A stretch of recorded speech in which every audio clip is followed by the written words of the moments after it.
Co-powered by Techno। तो Bhim army और आज़ाद समाज पार्टी के कार्यकर्ता हमारे साथ हैं, इनसे बात करेंगे। जिस तरह से सरकार वन नेशन वन इलेक्शन को कह रही है, चंद्रशेखर आज़ाद हैं, उन्होंने भी इसका विरोध किया है, तो आप लोग क्या कहेंगे? सबसे पहले तो विकास भाई आपका धन्यवाद। मेरा नाम सचिन देव है, मैं जिला अध्यक्ष युवा मोर्चा।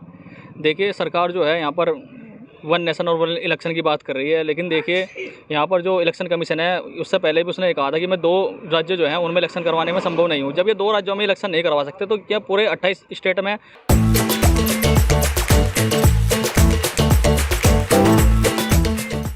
और 8 केंद्र शासित प्रदेशों में कैसे यहाँ पर चुनाव कराएंगे। और दूसरी बात है, इन्हें वन नेशन वन इलेक्शन की जगह जो अगर ये ईवीएम को बदलने का काम करेंगे तो वो ज़्यादा बेटर रहेगा। अच्छा। मेरे अनुसार तो विकास भाई देखिए, अगर ये इसको हटा के यहाँ पर जो ईवीएम है, जो यहाँ पर ईवीएम में जो यहाँ पर गड़बड़ी देखने को मिलती है, अगर उसको हटा के यहाँ पर बैलेट पेपर से चुनाव कराने का प्रयास करेंगे तो मुझे लगता है कि वो बेटर होगा। वन नेशन वन इलेक्शन से यहाँ पर कुछ होने वाला बिल्कुल नहीं है। ठीक है, आप कैसे देखते हैं इनको? देखो, सबसे पहले तो मैं सभी देशवासियों क्रांतिकारी जय भीम और आपका बहुत बहुत धन्यवाद। देखो, जैसा हमारे राष्ट्रीय अध्यक्ष के अनुसार का जो भी पालन आएगा, आदेश आएगा, हम उसके अनुसार काम करेंगे, क्योंकि हम राष्ट्रीय अध्यक्ष जिला अध्यक्ष के बिना कुछ काम नहीं करेंगे ज़िले में।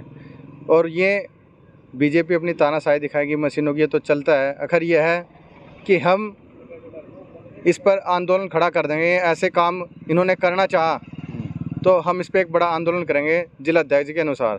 ठीक है, ये आपने अभी ईवीएम की बात छेड़ी है, तो ईवीएम को लेकर क्या कुछ आपत्तियां हैं जो आप लोग कह रहे हो कि बैलेट से चुनाव होना चाहिए? देखिए ईवीएम में जो है, जिस भी स्टेट में यहाँ पर चुनाव होता है, कहीं पर भी आप देख लो ईवीएम में कुछ ना कुछ गड़बड़ी पाई जाती है। कहीं पर वोट पड़ती है कम, निकल जाती है ज़्यादा, आंकड़े जो है उसके अनुसार नहीं निकलते। और ईवीएम में देखो इतनी गड़बड़ी मिलती है, उसके बाद भी जो है ईवीएम पे कोई ध्यान नहीं देता, सरकार ध्यान नहीं दे रही। सबसे पहले तो ईवीएम सही होना चाहिए। अगर ईवीएम सही है, बैलेट पेपर से चुनाव होगा तो देखिए ईमानदारी से चुनाव होता है, और ईमानदारी से चुनाव होता है तो सरकार भी ईमानदारी की बनेगी। अगर ऐसे चलता रहा तो देश तो बर्बाद होगा ही होगा। यार ऐसी बात हो तो ईवीएम पे ध्यान देना चाहिए। अच्छा, अभी यूपी में भी उपचुनाव होने हैं 10 सीटों पर, उसके अलावा हरियाणा में भी आप लोगों की पार्टी लड़ रही है।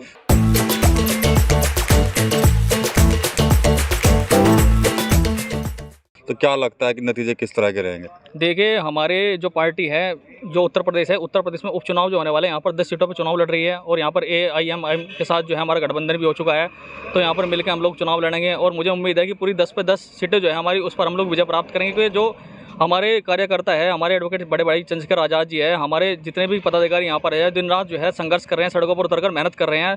तो हमें पूरी उम्मीद है कि हमारी 10 की 10 सीटें जो है यहाँ पर निकलने की पूरी उम्मीद है। हरियाणा में किस तरह के चाह रहे हैं नतीजे, कैसे आ जाएंगे? हरियाणा में 90 सीटों, टोटल 90 सीटें हैं। 90 सीटों में से जो है हमने JJP के साथ जो है वहाँ पर गठबंधन किया है, और 20 सीटों पर हमारी पार्टी जो है वहाँ पर चुनाव लड़ रही है। और 20 सीट की 90 सीटों में से हमारी उम्मीद है कि हम लोग जो है वहाँ बेटर करेंगे, और कुछ बहुत ज़्यादा उम्मीदों में वहाँ सीट प्राप्त करेंगे। बिल्कुल। ओवैसी की पार्टी के साथ गठबंधन की चर्चाएं चल रही हैं, हालांकि आप तो कह रहे हैं कि हो चुका है, लेकिन क्या लगता है कि इसका कोई कुछ और तो नहीं, कहीं विरोध तो नहीं हो जाएगा आप लोगों का अगर ओवैसी के साथ जाते हैं? नहीं, बिल्कुल विरोध नहीं होगा। देखो विरोध उनका होता है जो बेकार होते हैं। ओवैसी जी एक अच्छे व्यक्ति है, व्यक्तित्व की छवि है उनकी। और देखिए हमारे साथ पहले से ही है, पहले से हमारे साथ जुड़े हैं। अभी सूत्रों के हवाले से जो है खबर आ रही है, हमारी पदाधिकारी बात करें सीटों को लेकर, थोड़ा सा मंथन चल रहा है यहाँ पर।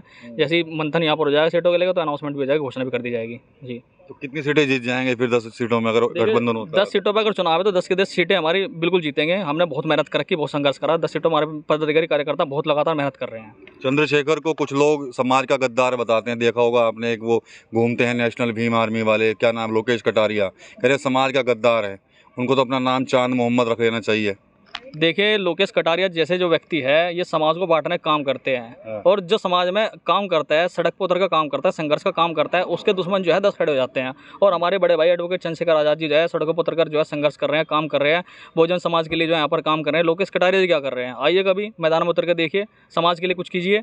क्यों नहीं बोलते, क्यों नहीं यहाँ पर धरना प्रदर्शन करते? एक भी उसमें वो दिखाई देते हैं, आ जाते हैं बस अपना मुंह उठा के कि यहाँ पर हम ये करेंगे वो करेंगे, करते कुछ है नहीं। देखिए जो लोग संघर्ष से जीते हैं, अब बड़े भाई एडवोकेट चंद्रशेखर आज़ाद जी, आप बताइए अगर उनमें कमी रहती तो क्या 1,55,000 सीटों से वो नगीना में जीतते? वहाँ भी तो सारे समाज के लोग रहते हैं। और एक मैसेज दिया, एक ही सीट हम पे हमने चुनाव लड़ा, एक ही सीट हमने प्राप्त कर ली, और आगे देखिए जितनी सीटों पर चुनाव लड़ेंगे उसमें जीत हासिल करेंगे। क्योंकि अब लोग समझ चुके हैं, बहुजन समाज के लोग समझ चुके हैं कि एडवोकेट चंद्रशेखर आज़ाद जी है वो हमारे नेता है, और संघर्ष कर रहे हैं, और बहुजन समाज के लिए जो है तत्पर खड़े हैं। चाहे उसमें कोई समाज हो, मुस्लिम समाज हो, गुज्जर समाज हो, जितने भी समाज के लोग हैं यहाँ पर, हमारे एडवोकेट चंद्रशेखर आज़ाद जी है सबसे पहले जो यहाँ पर खड़ा होने का काम करते हैं। ठीक है, आपसे भी बात कर लेते हैं, क्या कहते हैं आप वन नेशन वन इलेक्शन को लेकर? देखिए सबसे पहले विकास जी आपका धन्यवाद कहना चाहूँगा कि मुझे आपने अपने चैनल पर बोलने का अवसर दिया। महोदय, चुनाव की बात करें तो चुनाव चाहे जिस तरीके से कर लीजिए, लेकिन चुनाव निष्पक्ष होना चाहिए। ये भी अभी हमारे अध्यक्ष जी ने कहा है कि ईवीएम को हटाकर बैलेट यूनिट से बैलेट पेपर से चुनाव होना चाहिए। अगर बैलेट पेपर से चुनाव पहले भी हुए हैं, पहले भी निष्पक्ष चुनाव हुए हैं और उसमें जो सच्चाई थी वो खुल करके सामने आई है। अब हम यही चाहते हैं कि ईवीएम को हटाकर बैलेट यूनिट से चुनाव किया जाना चाहिए। ठीक है। बहन जी भी इस बार उपचुनाव लड़ने जा रही हैं 10 सीटों पर, क्या लगता है कैसे रोक पाएंगे आप उनको?